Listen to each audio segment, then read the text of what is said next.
Did the murderer take him into this room? Or was he already here?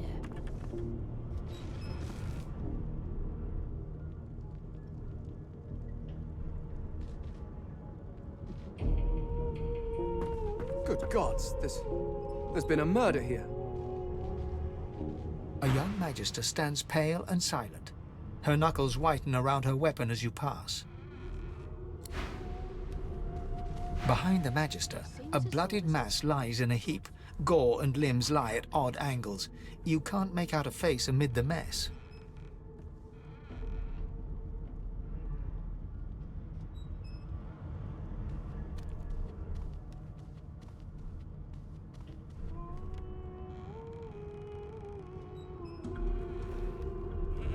There's been a murder.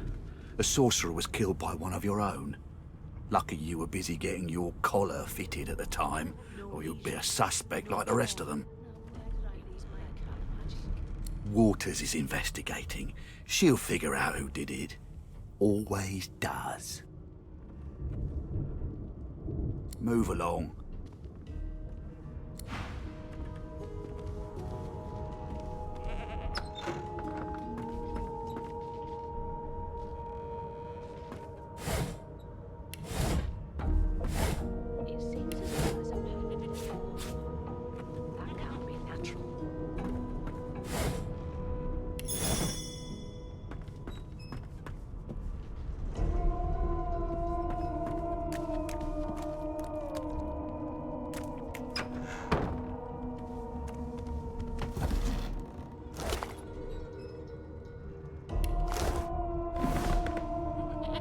Ugly sight, isn't it?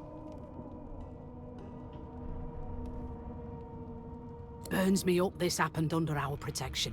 We're extremely lucky no Voidwalker followed the source that did this.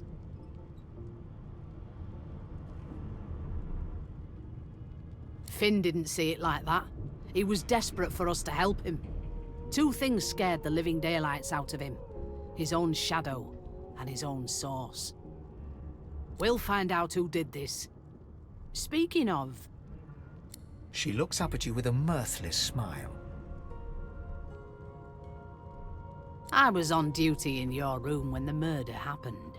You were asleep the whole time. Didn't even stir. You're one of the only indisputably innocent people on the ship. Unless you can commit murder in your sleep, of course. Finn was killed by Source. If a Magister could do that, there wouldn't be a Magister. It looks more like a passenger managed to slip their collar. And the rest, well, you see the evidence in front of you. Listen, I could use someone to keep their ears open among the passengers. Sometimes they clam up in front of a uniform. Bring me a good lead, and I'll throw in a shiny gold coin for you. How about that?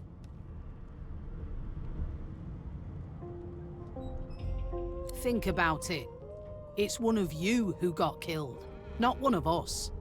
We want to find who did it and bring them to justice.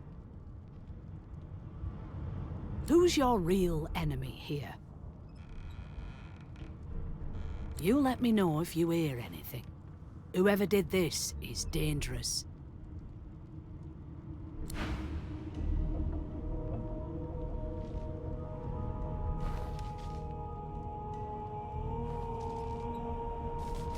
It seems as though there's a pattern in the blood flow. That can't be natural.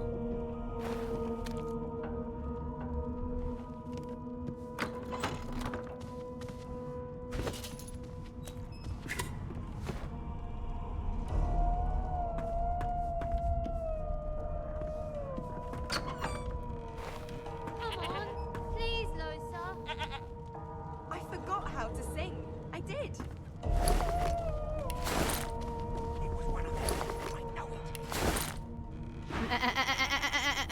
I'm not suited for this. It's sea cow, not sea sheep. Haven't got any shears, have you? People these days.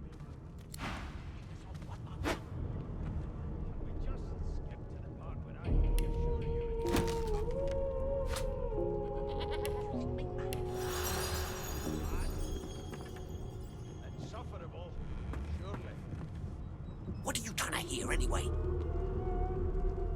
I'll tell you. This again? Been quiet long enough for me to listen.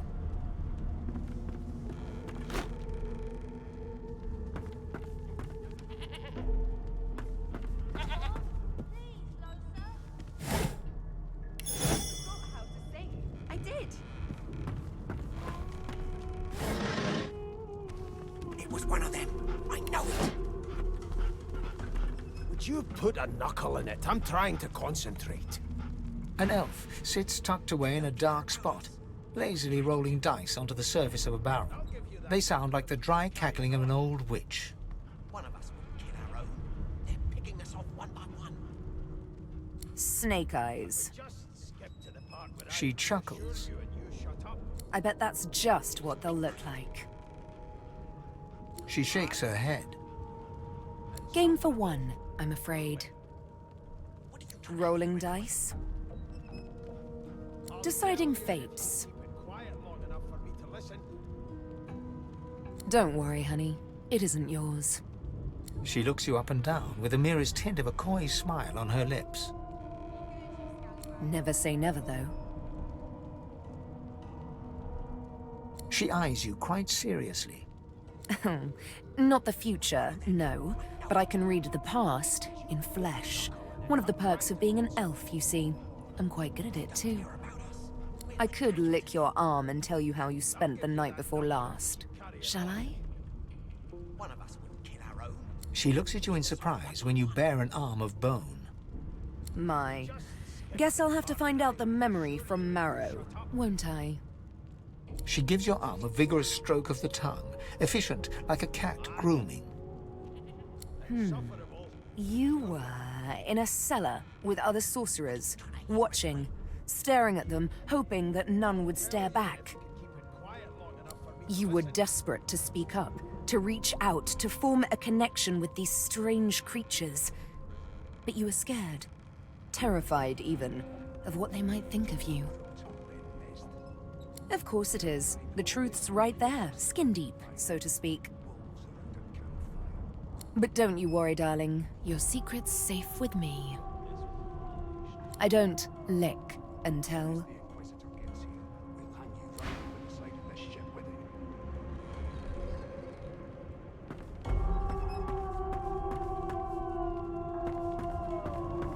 Sing us a song. I know you can.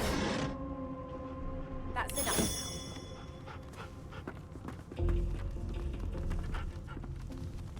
Ah, there you are. Husband.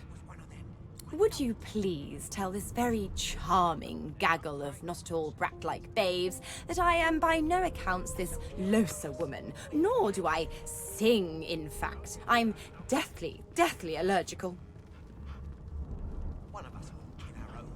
They're picking us off one by one. Oh, they're not so bad. At least not when they're treating me, Madam Josephine Gribble de Peeb, with due deference. The children break out into giggles. What? What's so funny? Her pinched face cracks into a great grin, and she shoos the children away from her with a laugh. Yeah, okay, you found me out. Go on and git, and maybe I'll sing you something when I'm good and ready. She turns to you, dark-eyed and dirty-haired, and smiles flatly. Gotta keep ourselves entertained, haven't we?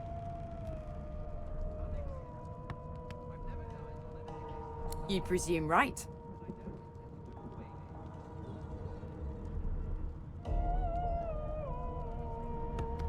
Suddenly, her eyes cloud to an unnatural black. Greyish veins run down her face, and her mouth tightens into a cruel sneer. As quickly as they came, the clouds clear. She smiles as though no change came over her. Good luck, Chief.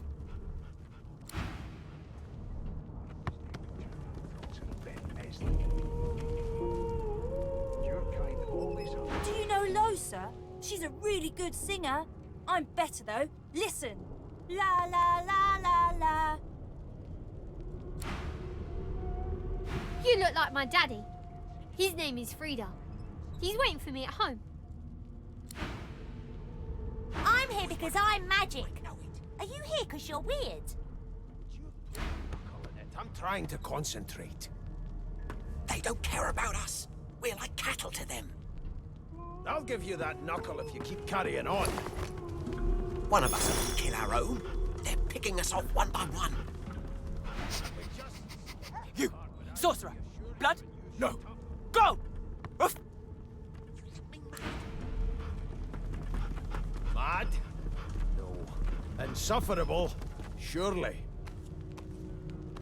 What are you trying to hear anyway? I'll tell you if you can keep it quiet long enough for me to listen. How dare you classify this slop as food? Junk. I've seen more appetizing things coming out of plague-stricken A broad pigs. dwarf sits totally upright on the bench, eyes closed, palms face up on his knees. His beard is a cascade of meticulous plaits, each one braided through with golden medallions. I've never dined on anything less. He raises an eyebrow as you approach, but doesn't open his eyes. Listen up, boy. You hear that?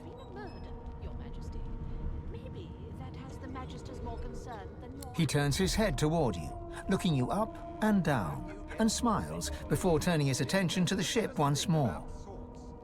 You look like a boy to me. Listen if you're interested, or get gone if you aren't. The ship, of course. A wave of sound washes over you. The unintelligible chatter of your shipmates, the groaning of wood from floor to ceiling, the boom, crash and crackle of waves around you, complaints from the sea itself. And?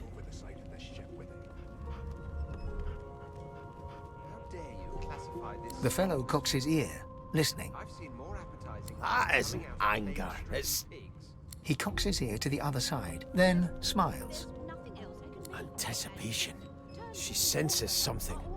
I'd hold on to my breeches if I were you, mate. That's all you hear, though. Listen close.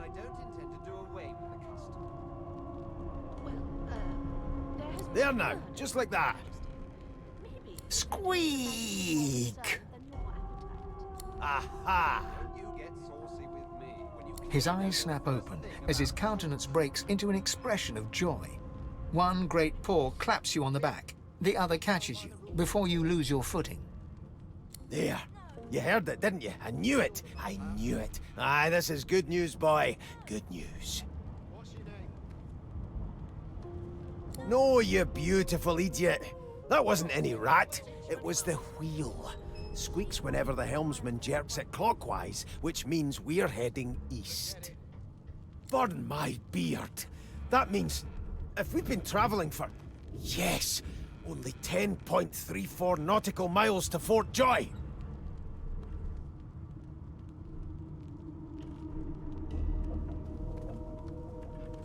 Ah, so you've eyes as well as ears, eh? You'll go far, mate, even here. No indeed, boy. But that ain't my final destination. The dwarf leans back from the table and strokes his beard, gold medallions jingling merrily. His eyes roll over to you. That'll be all. Thank you kindly, boy. The Inquisitor gets here, we'll hang you right over the side of this ship with him.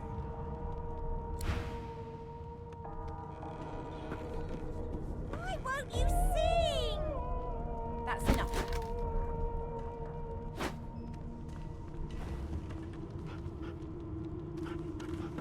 Keep those bolts trained on her, and if she tries to run, shoot to kill. Well, well. What have we here? A fresh face in this stale hell. Let's size you up, shall we? See if you'll do. The lizard looks you up and down, like a farmer would a fetching horse. All of a sudden, he grips you firmly by the chin, with the intent of inspecting your teeth. There's some discoloration, as well as a rather disconcerting lack of tongue and gums, but I've seen worse. After all, one can't expect to find prime merchandise on a squalid little ship like this. Now then, to business. You will answer me 3 questions. The first one is this. Can you cook? In which case, I take it your cuisine is limited to the introduction of eggs to hot water. How disappointing. On to the second question. Can you knit, weave? In short, tailor? They don't care about us. We're like cattle to them.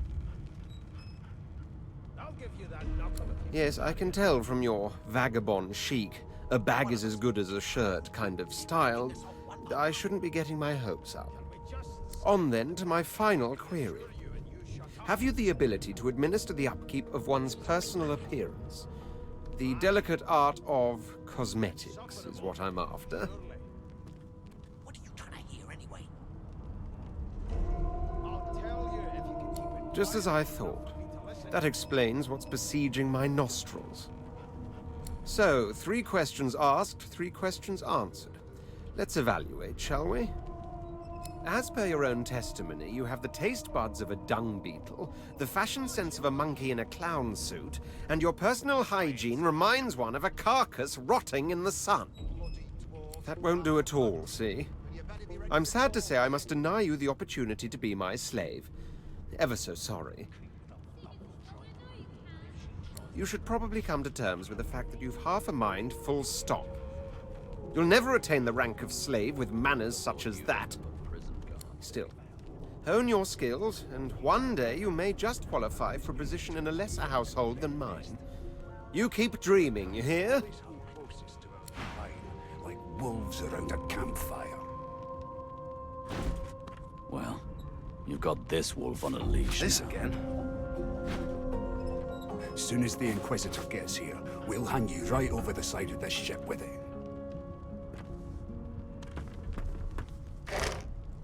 Keep those bolts trained on her, and if she tries to run, shoot to kill. I know it. You seem on edge You put a knuckle in it. I'm trying to concentrate. I spent my life singing for my slaves to bring me my supper. Finer fare than boiled roots and rotten tubers, too. Meanwhile, the Magisters feast on honeyed meat behind this very wall. The indignity. You think me mad? Mad? No. Insufferable? I'm busy watching for clues, sorcerer. Go take your sub-story somewhere else. I'll tell you if you can keep it quiet long enough for me to listen.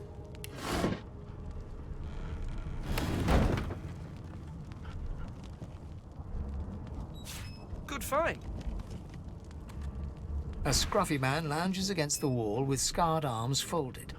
A sly smile playing on his face, he stares across at the Magister guarding him. Noticing you, he straightens and beckons for you to come closer. Watch your back, new fish. There's a murderer on board, and I'd bet 3 months' pay it's this tramp Ifan. Rolling his eyes at the Magister's warning, the man named Ifan beckons again.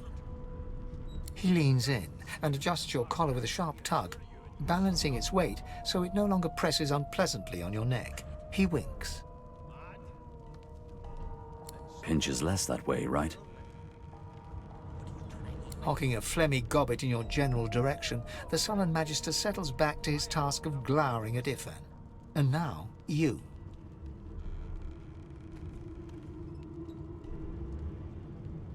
We used to know each other, more's the pity. I was his commander many, many, many moons ago. Isn't that right, Vic? Standing far back from Ifan, the tight-faced Magister draws one finger across his throat in an elaborate fashion, but says nothing.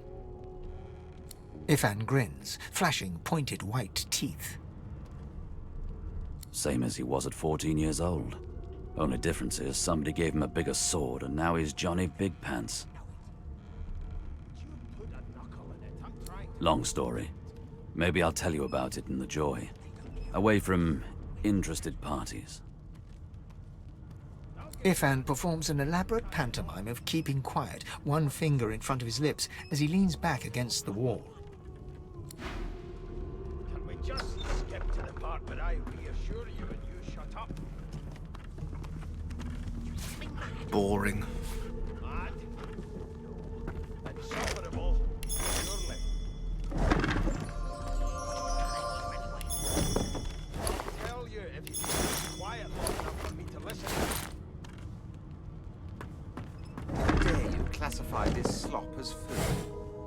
I've seen more appetizing things coming out of plague-stricken pigs.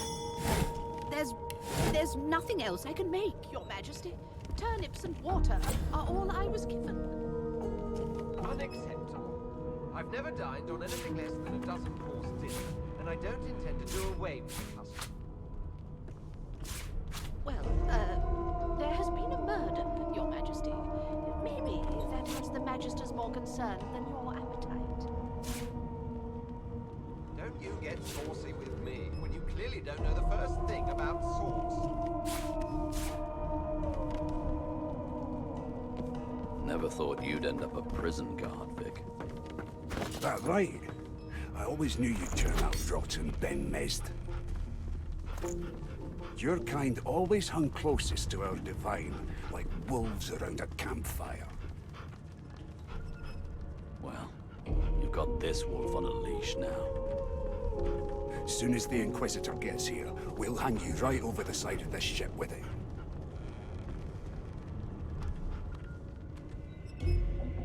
It was one of them.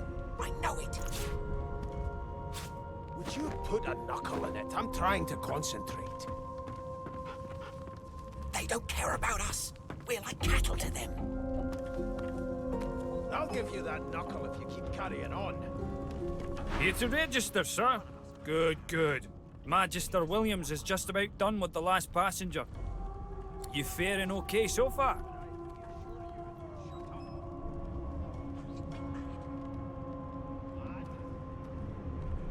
He tugs the collar of his uniform and chuckles. Sorry you're upset, sir, but we all wear what we wear for a reason. You head on in now. Williams will get you sorted fast.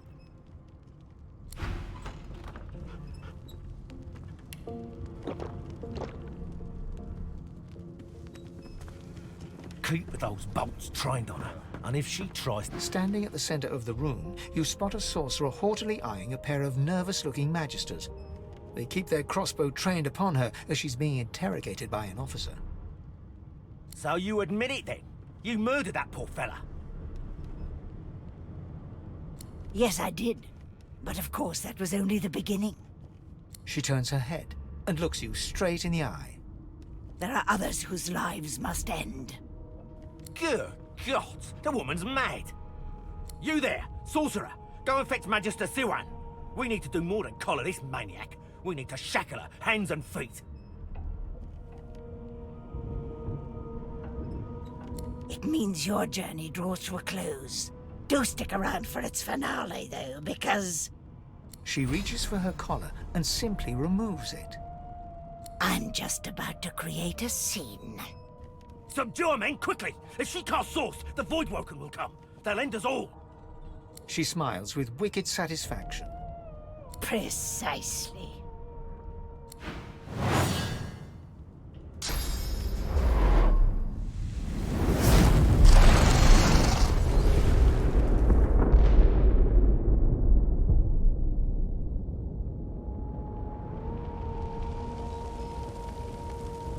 Mask.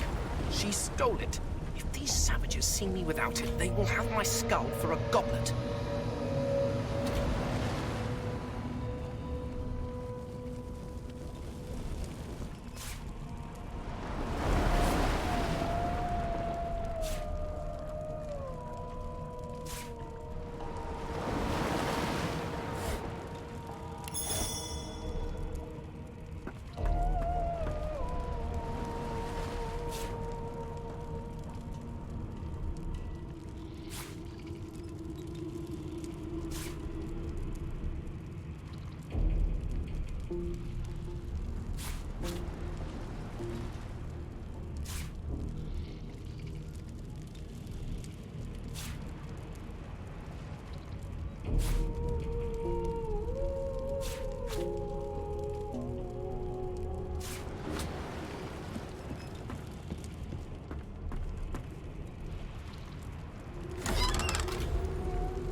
dwarf lies in a heap on the floor, his great beard twisted and tangled around him.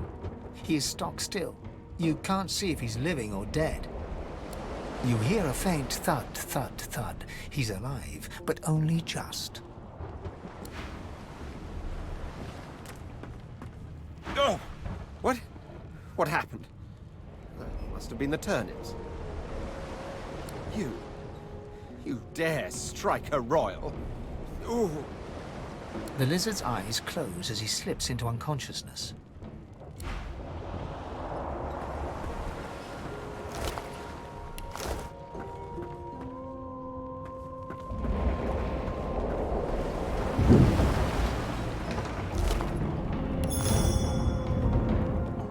Ifan lies motionless, curled on the ground like an animal. Under his shaggy hair, you can see green eyes fluttering as if in a nightmare. A low whine escapes his lips. His eyes flicker open, but he doesn't register your presence at all. Lohse. Lohse. Ifan cries out, then his eyes fall closed again. No matter how much you shake him now, he cannot be roused.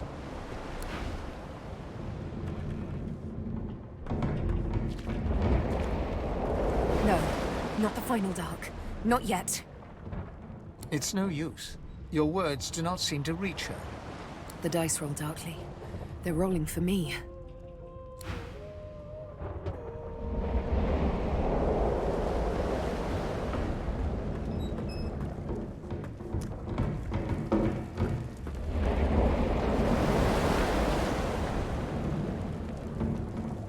The young woman lies in a heap on the floor. She's breathing normally, but her eyes are wide open, like those of a corpse. Dark, greyish-black clouds swirl through them. No, no, no.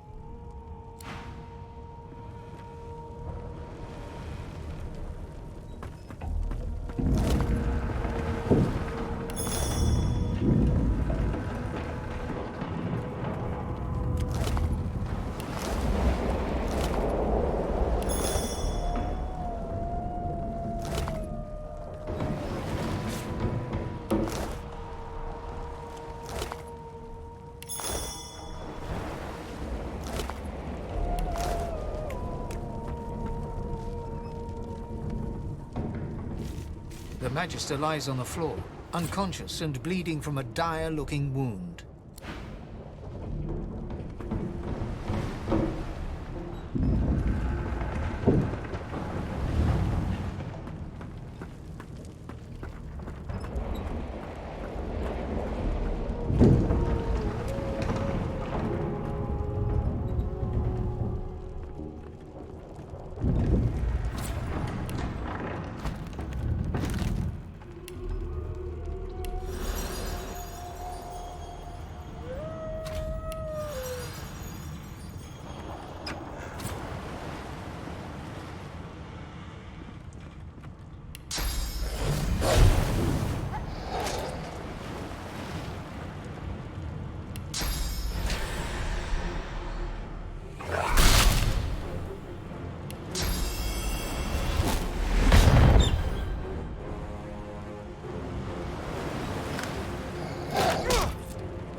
Long before this thing snaps into splinters.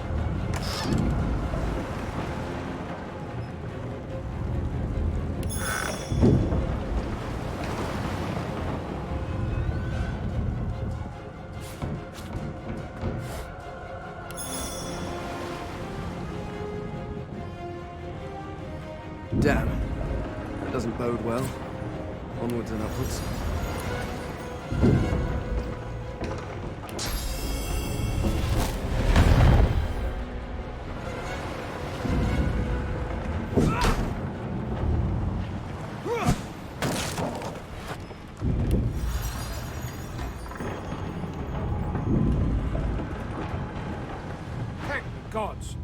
My divine grace, who was that howling? He eyes the collar circling your neck and reaches a hand towards his blade. Another sorcerer!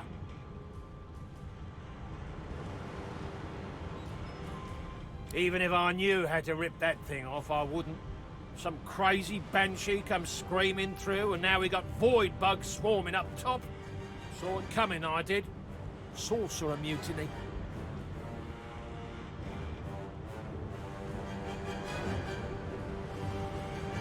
Then the mutiny ends here.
God damn it! I need to get off this wreck. Quick.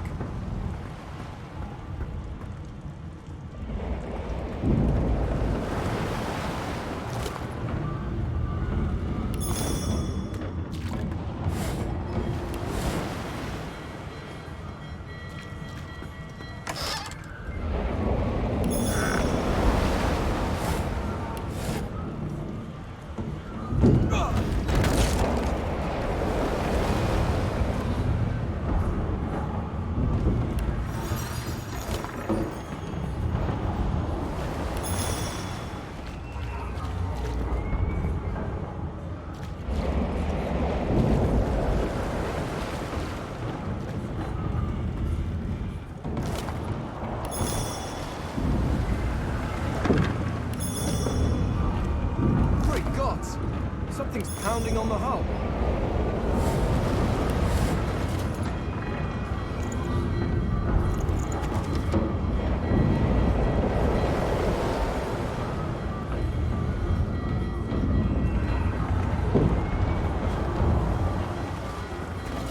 The marking on the door was painted recently, judging from its pungent scent.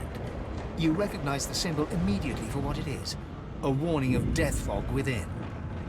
You press your palm against the door to open it. Your fingers clack against the wood, and you suddenly feel grey. The touch leaves you numb, dull. It doesn't budge. The door groans open, but an ashen shadow clouds your mind. death fog? Good thing I'm immune. Still, this means trouble.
More. I need to get off this shit.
there's still a chance.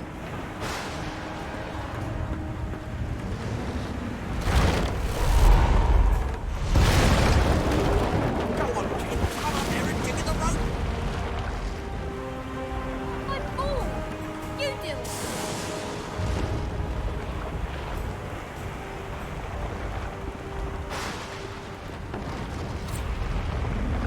Shut your trap, kid.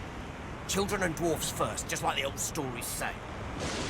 The dwarf yanks at one of the nearby ropes to no avail. You said there were other people down there. We need to help them. You see those tentacles, kid?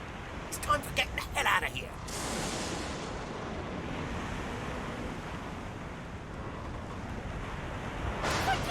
Thank you! There's a ladder right over there. You can go straight down. You're gonna be the death of us, you hear?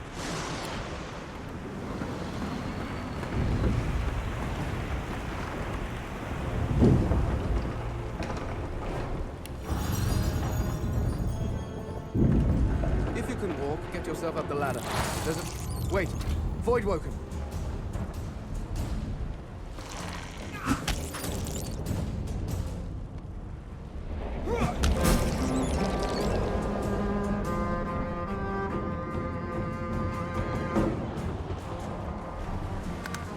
These beardless bugs won't sink the ship on my watch.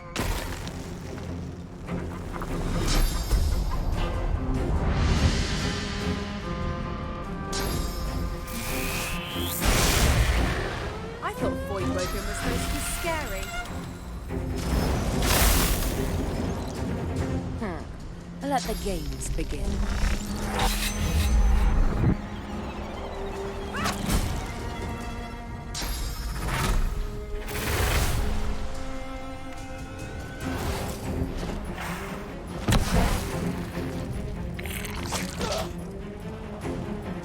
They who are about to triumph.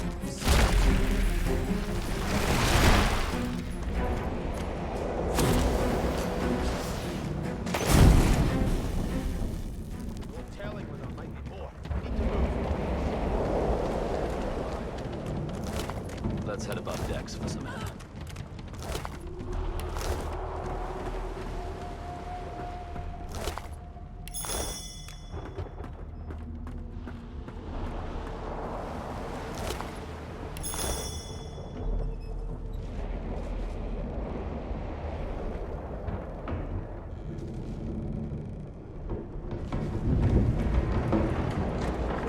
Here's something.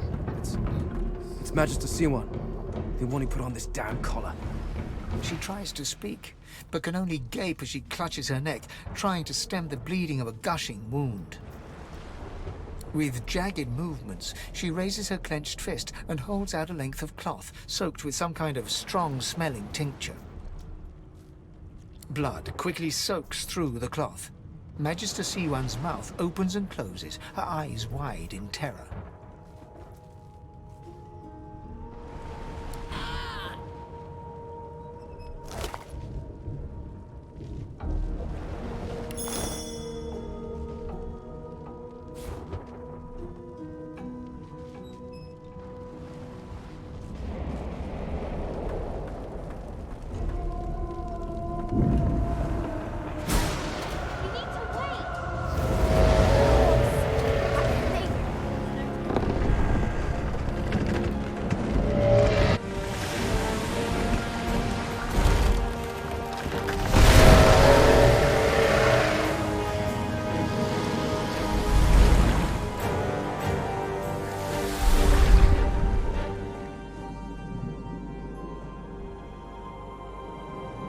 I have plans for you, child.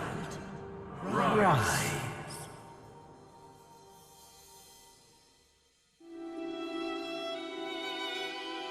Honorable Dallas, we lost a ship sailing sorcerer prisoners to Fort Joy.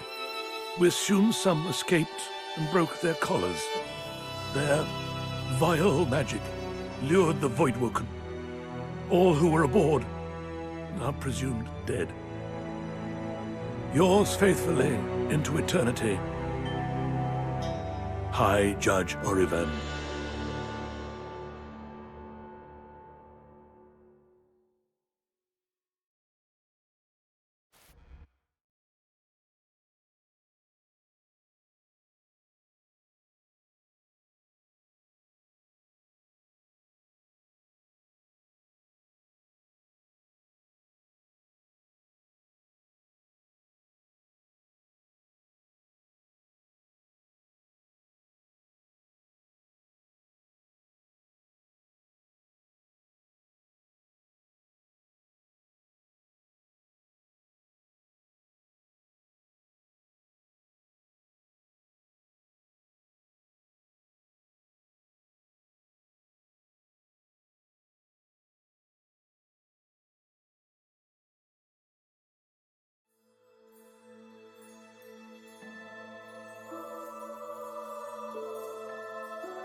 That was decidedly unpleasant. Am I the lone survivor? Depending on one's definition of survivor, of course.